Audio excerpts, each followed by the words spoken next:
6h38 sur Sud Radio, on va parler des agriculteurs. Certains restent mobilisés à Foix, par exemple dans l'Ariège, ou bien sur la 64 à Carbone. L'une des sources de la colère, la gestion de la crise de la dermatose nodulaire et l'abattage des troupeaux.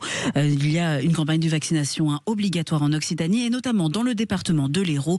Et c'est là que nous allons retrouver Caroline Christol, éleveuse et agricultrice à Romiguières. Bonjour Caroline. Bonjour. Alors bonne année tout d'abord, meilleurs vœux. Absolument, meilleurs vœux à vous aussi. J'aimerais qu'on découvre votre élevage. Alors combien d'animaux vous avez ?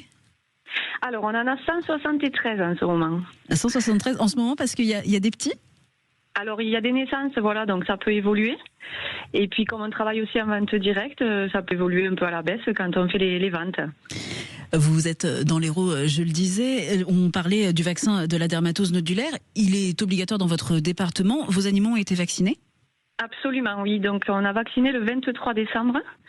Donc on a rassemblé un peu les bêtes, un peu dans la précipitation parce que l'annonce est tombée un peu rapidement.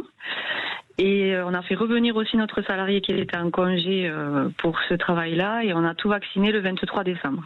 D'accord. Et ça s'est bien passé ? Les animaux vont bien ? Ça s'est bien passé. On a quelques vaches qui ont réagi, qui ont un petit peu arrêté de manger, qui ont un petit peu été fatiguées. Mais dans l'ensemble, ça s'est bien passé. Et est-ce que ça vous rassure ce vaccin ? Parce que là, on l'a vu ce matin dans l'actualité, dans l'Ariège, il y a un troupeau qui va être abattu a priori aujourd'hui, parce qu'un nouveau cas a été découvert malgré la vaccination. L'Hérault n'a pas été touché. Est-ce que vous êtes inquiète ?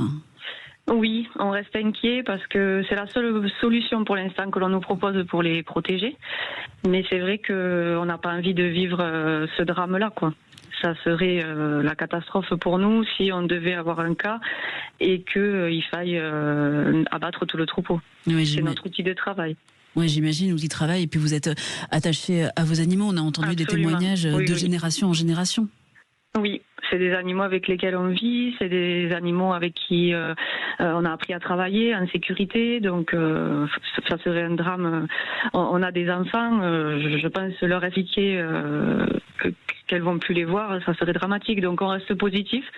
On se dit que dans l'Hérault, pour l'instant, il n'y a pas de cas, qu'on nous a proposé la vaccination et que c'est sûrement une très bonne solution, et puis on est positif aussi parce qu'il fait froid maintenant. Et le froid, oui, ça calme le virus ?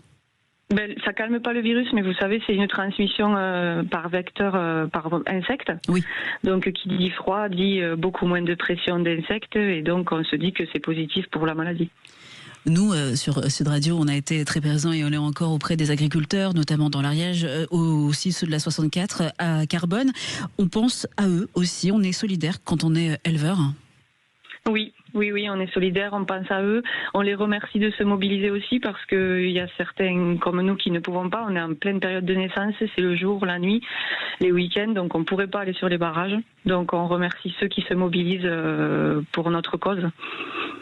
Vous nous parlez de la période de naissance, on l'a dit, ça évolue légèrement. Vous avez eu des naissances cette nuit ? Cette nuit non, mais on en a eu un hier matin qui est né pour le 1er de l'an. Voilà. Ça doit être très, très attachant quand ça naît. Comment ça se passe ? Ils sont à l'abri, c'est ça, les mères et les petits ? Oui, l'hiver, on rentre tout le monde en étable parce qu'on a quand même de la neige. On est dans les hauts cantons de l'Hérault. Donc tout le monde est à l'intérieur et tout le monde au chaud. Et tout le monde au chaud, donc avec de la paille, c'est ça ? C'est ça, oui. Oui, pour ceux qui connaissent pas du tout, comme moi par exemple, c'est vrai que c'est une grande inconnue, l'élevage. Donc tous les animaux à l'abri, ils vont ressortir quand après ? Alors nous, à peu près au mois d'avril, pas avant, parce que souvent on a un hiver qui s'étale un petit peu sur le printemps maintenant et on attend que l'herbe soit bien présente pour les ressortir. D'accord, donc on attend le mois d'avril en attendant naissance à l'abri et au chaud. Merci beaucoup Caroline Christol pour votre témoignage. Vous êtes éleveuse et agricultrice à Romiguères dans l'Hérault.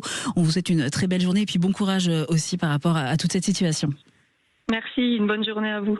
À 6h43 sur Sud Radio, prochain rendez-vous, c'est à 6h50, nous allons parler des cyberattaques. Comment bien se protéger, notamment avec toutes ces attaques dont on entend parler en ce moment, du côté de la Poste par exemple. Comment protéger vos comptes, comment protéger votre matériel, ordinateur, téléphone portable. On vous dit tout. Également à suivre, #, on en parle après avec Félix Mathieu. C'est après une très courte pause. À tout de suite.